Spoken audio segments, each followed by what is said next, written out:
Hey everyone, today we're talking about the conjugation of three irregular verbs, and those verbs are all related to each other, and those verbs are volo,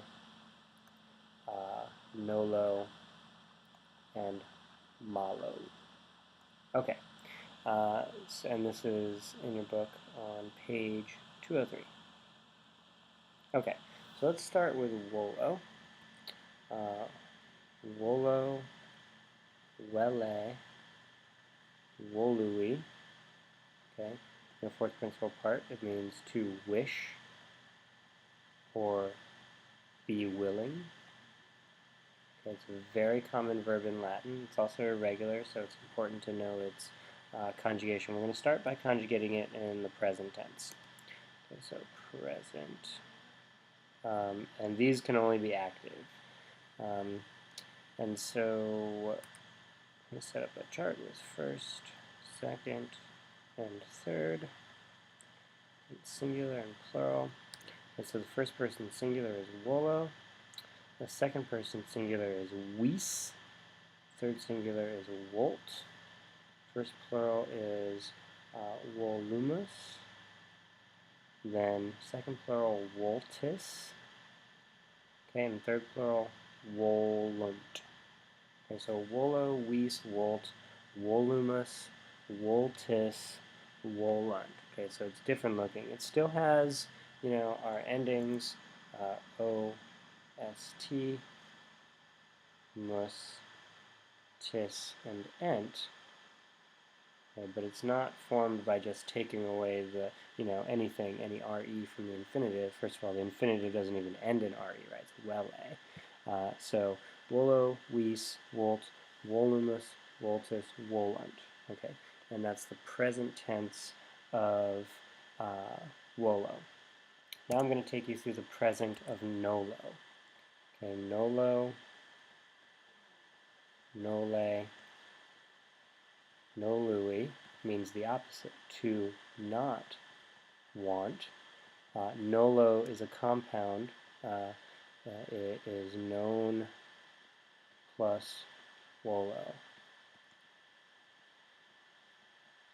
Okay, so let's go through the present. Okay, so I've got first, second, and third person, singular and plural. And the present of nolo is nolo for singular. Then it's known vis. Okay, so instead of vis, known vis. Known volt. Okay. And then nolumus. Then known voltus. And then nolant. Okay, so once you know volo, nolo becomes pretty easy. So all the forms of nolo are based on the forms of volo, of course, because nolo is a contraction of known plus volo. Okay, so nolo, known vis, known volt, nolumus, known voltus, nolant. And if you're translating these nolos, I do not want, known vis, you do not want, etc. Okay, so now let's look at malo. Okay, malo, malle, malui.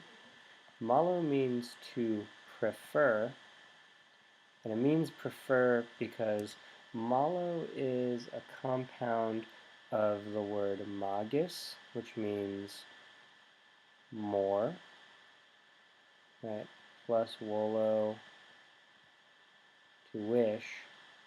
So if you wish for something more than something else, you prefer it. Okay, so malo means wish more or prefer. Okay, so let's set up malo in the present.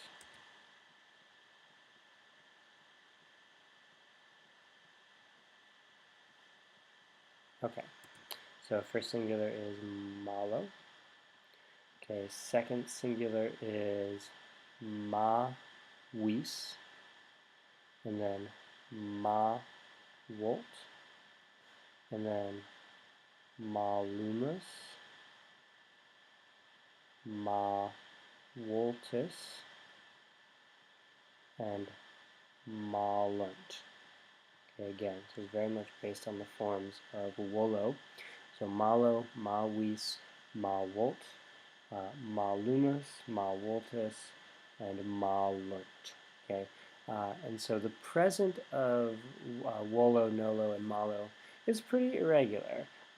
But once you get past the present, volo, nolo, and malo all look just like third conjugation verbs in the other 5 tenses. So I'll take you through that.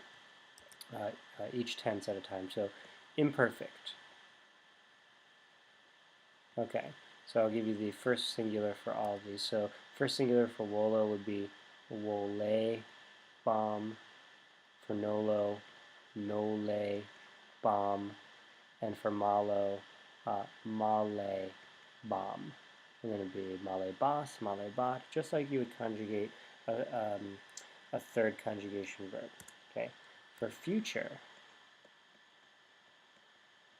okay, first singular future would be wolam, and then it would be wollace, then wollet, right? Just like a third conjugation verb uses a for first singular future and then e for the rest of the conjugation.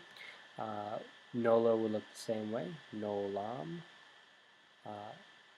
nolace, nolet, and same thing for malo, malam,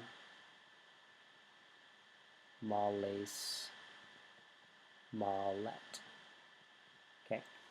And then the perfect system is just regular. So you use the third principal part and then add endings for, okay, so for add endings for each tense. So perfect system is regular. Okay, so first singular perfect would be volui, voluisti for perfect. Okay, for pluperfect would be volu eram,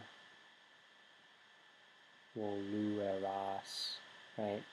And then for future perfect, volu ero, volu eris.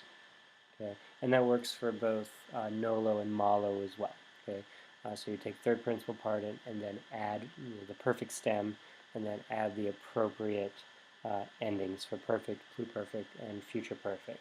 Okay, everybody, thanks for tuning in, and looking forward to seeing everybody next time.